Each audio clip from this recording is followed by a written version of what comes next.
ഞാനതിപ്പോൾ കുറച്ച് മുന്നേ തന്നെ വിവരം അറിഞ്ഞത്. ഏതൊരു ചാനലിൽ വിളിച്ചിട്ടാണ് ഞാൻ ആ വിവരങ്ങൾ അറിയണത്. ഞാൻ ചോദിക്കുന്ന ഒരു ചോദ്യം എന്തല്ല, ഈ ഇത്രയും വലിയ കണ്ണൂർ ജയിൽ പറഞ്ഞ വലിയ ഒരു ജയിലാണ്.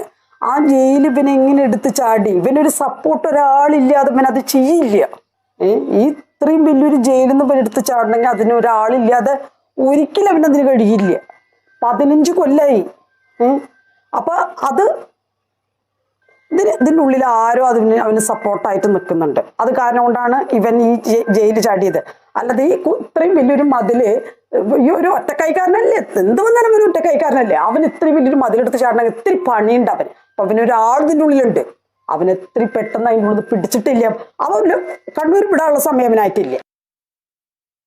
യെസ്, രാജീവ്, അത് തന്നെയാണ് സൗമ്യയുടെ അമ്മ സുമതിയും പറയുന്നത്. ആ ഒരു ആശങ്ക തന്നെയാണ്. കാരണം കൃത്യമായ രീതിയിൽ സഹായങ്ങൾ ഒന്നുകിൽ ജയിലിനുള്ളിൽ നിന്നും അല്ലെങ്കിൽ പുറത്തു നിന്നും ഈ പ്രതിക്ക്, കുറ്റവാളിക്ക് ലഭിച്ചു. അല്ലാതെ ഇത്രയും സുരക്ഷാ സംവിധാനങ്ങളുണ്ട് എന്ന് അവകാശപ്പെടുന്ന ഈ ഒരു ജയിലിൽ നിന്നും ദൃശ്യങ്ങളിൽ നിന്ന് കാണുന്നത് പോലെ തന്നെ ഏറ്റവും ഉയരം കൂടിയ ഈ ഒരു മതിൽ തുണി ഉപയോഗിച്ച് ചാടിക്കിടക്കാൻ ആ പ്രതിക്ക് സാധിക്കില്ല. അത്തരം സംശയങ്ങൾ തന്നെയാണ് അതുകൊണ്ട് തന്നെ ബലപ്പെടുന്നതും, അല്ലേ?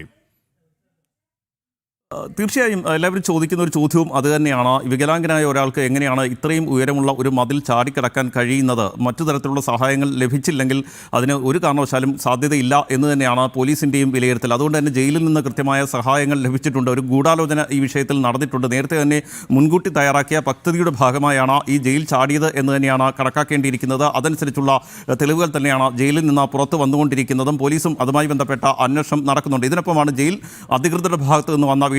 പുലർച്ചെ 1:15 ജയിൽ ചാടുന്നു. പക്ഷേ പോലീസും ജയിൽ വകുപ്പും ഒക്കെ ഈ വിഷയം അറിയുന്നത് രാവിലെ 7 മണിയോടുകൂടി മാത്രമാണ്. അതായത് 5 മണിക്കൂറോളം ഈ പ്രതിക്ക് യഥേഷ്ടം സഞ്ചരിക്കാനുള്ള ഒരു അവസരം കൂടി ഇതിൽ നിന്ന് ലഭിക്കുകയാണ്. അങ്ങനെയെങ്കിൽ കണ്ണൂരിൽ നിന്ന് ഈ പ്രതി മറ്റു ജില്ലകളിലേക്ക് കടക്കാനുള്ള സാധ്യതയുണ്ട്. ഒരു ഗൂഢാലോചനയുടെ ഭാഗമായാണ് ഈ ജയിൽ ചാട്ടമെങ്കിൽ തീർച്ചയായും മറ്റ് സഹായം പുറത്തും ഈ പ്രതിക്ക് ലഭിക്കാനുള്ള സാധ്യതയുണ്ട്.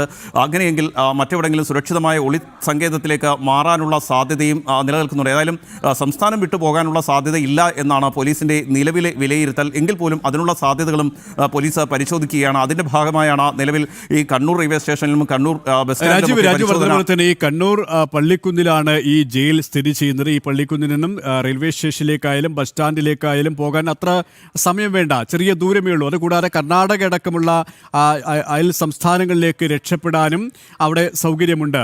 അതുകൊണ്ട് തന്നെ ഈ റെയിൽവേ സ്റ്റേഷൻ കേന്ദ്രീകരിച്ച്, ബസ് സ്റ്റാൻഡ് കേന്ദ്രീകരിച്ച് തന്നെയാണ് ഇപ്പോൾ അന്വേഷണം നടത്തുന്നത്, അല്ലേ?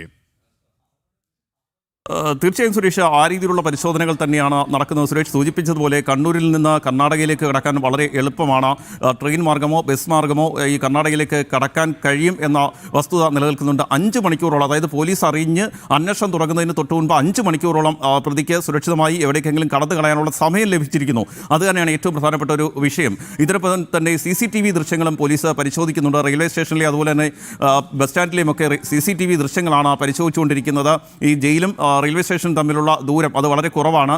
അതുകൊണ്ട് തന്നെ ഇയാൾ റെയിൽവേ സ്റ്റേഷനിലേക്ക് എത്തി ഏതെങ്കിലും ട്രെയിനിൽ കയറി കർണാടകയിലേക്കോ മറ്റോ കടന്നിട്ടുണ്ടോ എന്നുള്ള പരിശോധനയും നടക്കുന്നുണ്ട്. ഇതിൻ്റെ ഭാഗമായാണ് ഇയാളുടെ ഫോട്ടോ കർണാടകയിലേക്ക് അയച്ചു നൽകിയിരിക്കുന്നത്. കർണാടക പോലീസും നിലവിൽ അതിർത്തിയിലും അതുപോലെ തന്നെ കർണാടകയിലെ വിവിധ റെയിൽവേ സ്റ്റേഷനുകളിലും പരിശോധന നടത്തുന്നുണ്ട്.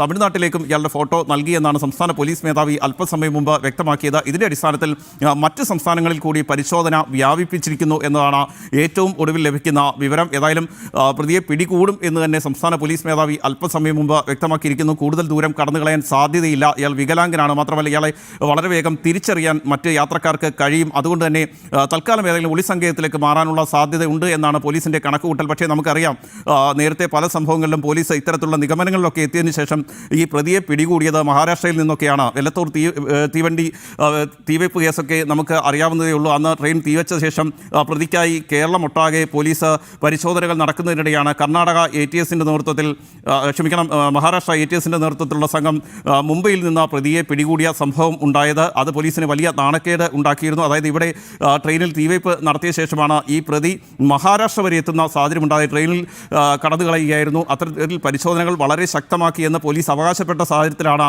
ഈ പ്രതി കിലോമീറ്ററോളം സഞ്ചരിച്ചുകൊണ്ട് മഹാരാഷ്ട്രയിലേക്ക് എത്തുകയും ഒടുവിൽ മഹാരാഷ്ട്ര ATS അയാളെ പിടികൂടുകയും ചെയ്യുന്ന സാഹചര്യമുണ്ടായത്. ഏതായാലും ഇപ്പോൾ പോലീസ് വഴിതിരിച്ച അന്വേഷണം നടത്തുന്നു എന്നാണ് നിലവിൽ നിലവിൽ പറഞ്ഞുകൊണ്ടിരിക്കുന്നത്. രാജീവ്, ഇവിടെ ഈ സുമതി ഈ സൗമ്യയുടെ അമ്മ പങ്കുവച്ച ആശങ്ക അത് സ്ഥിരീകരിക്കുന്ന രീതിയിലേക്ക് കാര്യങ്ങൾ എത്തുകയാണെങ്കിൽ ഇവിടെ പുറത്തുനിന്നുള്ള അല്ലെങ്കിൽ അകത്തുനിന്നുള്ള സഹായം ഈ പ്രതിക്ക് കൃത്യമായി ലഭിച്ചു. രാജീവ് പറഞ്ഞതുപോലെ തന്നെ ഇത്രയും വലിയ മതിൽ ചാടിക്കടക്കണമെങ്കിൽ അത്തരത്തിലുള്ളൊരു പരസഹായം ഇല്ലാതെ കഴിയില്ല. കൂടാതെ അദ്ദേഹം ഈ പ്രതി ഒരു വികലാംഗനും കൂടിയാണ്. ഇവിടെയാണ് ഈ പ്രതിയുടെ ചില ബാക്ക്ഗ്രൗണ്ടുകൾ കൂടി പരിശോധന വിധേയമാക്കേണ്ടതുണ്ടെന്ന് തോന്നുന്നു. ഗോവിന്ദച്ചാമി എന്നുള്ള വിശേഷണം, പക്ഷേ ചാർലി തോമസ് എന്നുള്ള പേര് പിന്നീട് സ്വീകരിക്കുന്നു, മതപരിവർത്തനം നടത്തുന്നു. അങ്ങനെയാണ് ചാർലി തോമസ് എന്നുള്ള പേര് ആ പ്രതിയിലേക്ക് എത്തുന്നത്. ഈ കുറ്റവാളിക്ക് എല്ലാവിധ സംരക്ഷണയും ഈ കേസ് നടത്തിപ്പിന്റെ ഭാഗമായിട്ടടക്കം ലഭിച്ചിട്ടുണ്ട് എന്നുള്ള വിമർശനങ്ങളും ചില സംഘടനകളുടെ ഭാഗത്തു നിന്നും ലഭിച്ചിട്ടുണ്ട് എന്നുള്ള വിമർശനങ്ങളും ഉണ്ടായിരുന്നു. കോടതി വ്യവഹാരങ്ങൾക്ക് വേണ്ട ചെലവുകളടക്കം ചില വ്യക്തികൾ, ചില സംഘടനകൾ വഹിച്ചു എന്നുള്ള വിമർശനങ്ങളും അക്കാലത്തുണ്ടായിരുന്നു. അതുകൂടി ഒരിക്കൽ കൂടി ഉന്നയിക്കപ്പെടുകയാണ്. ആ വിഷയം കൂടി ഒരിക്കൽ കൂടി ചർച്ച ചെയ്യേണ്ട ഒരു സാഹചര്യം കൂടിയാണല്ലേ? തീർച്ചയായും സുരേഷ്, ഈ 2011 ദാരുണമായ സംഭവം നടക്കുന്നത്. ഷൊർണൂരിലേക്ക് ട്രെയിനിൽ വരികയായിരുന്ന സൗമ്യയെ ട്രെയിനിൽ വെച്ച് ആക്രമിക്കുകയായിരുന്നു. ഇതിനുശേഷം ട്രെയിനിൽ നിന്ന് തള്ളിയിട്ട് ക്രൂരമായി ബലാത്സംഗം ചെയ്യുന്നു. വളരെ കോളിളക്കമുണ്ടാക്കിയ ഒരു കേസായിരുന്നു ഇത്. ഒടുവിൽ ഗോവിന്ദച്ചാമിക്ക് വധശിക്ഷ ലഭിച്ചെങ്കിലും പിന്നീട് സുപ്രീം കോടതി ഇടപെട്ട് ഈ വധശിക്ഷയിൽ ഇളവ് നൽകിയിരുന്നു. ഇതിനുശേഷമാണ് ഇയാളെ അതീവ സുരക്ഷാ സ്വഭാവമുള്ള കണ്ണൂർ ജയിലിലേക്ക് മാറ്റിയത്. അതീവ സുരക്ഷാ സംവിധാനങ്ങൾ ഈ കണ്ണൂർ ജയിലിൽ ഉണ്ട് എന്നായിരുന്നു നേരത്തെ ജയിൽ വകുപ്പ് അവകാശപ്പെട്ടിരുന്നെങ്കിൽ അത്തരത്തിലുള്ള സുരക്ഷാ സംവിധാനങ്ങളിലെ പാളിച്ചകളാണ് ഇപ്പോൾ ഈ സംഭവത്തോടെ പുറത്തു വരുന്നത്. അതും കൊടും കുറ്റവാളികളെ പാർപ്പിക്കുന്ന 10ാം ബ്ലോക്കിൽ നിന്ന് ഇയാൾ ചാടി രക്ഷപ്പെടുന്നു. സാധാരണ രീതിയിലുള്ള ഒരു പ്രതിയാണെങ്കിൽ നമുക്ക് മനസ്സിലാക്കാൻ കഴിയും ഏതെങ്കിലും തരത്തിലുള്ള സഹായങ്ങൾ ലഭിച്ച് അയാൾ ഈ മതിൽ ചാടി രക്ഷപ്പെട്ടു എന്ന്. പക്ഷേ ഇവിടെ അങ്ങനെയല്ല. ഒരു വികലാംഗനായ പ്രതിക്ക് പോലും അവിടെ നിന്ന് എളുപ്പം രക്ഷപ്പെടാൻ കഴിയുന്നു. അതിനാവശ്യമായ സഹായങ്ങൾ ജയിലിൽ നിന്ന് ലഭിക്കുന്നു എന്നതാണ് ഏറ്റവും പ്രധാനപ്പെട്ട മറ്റൊരു വിഷയം. നമ്മൾ നേരത്തെ ചർച്ച ചെയ്തതുപോലെ തന്നെ ഈ ജയിലുമായി ബന്ധപ്പെട്ട് നിരവധി പരാതികൾ നേരത്തെ ഉയർന്നതാണ്. പക്ഷേ അതൊന്നും രാജീവിലേക്ക്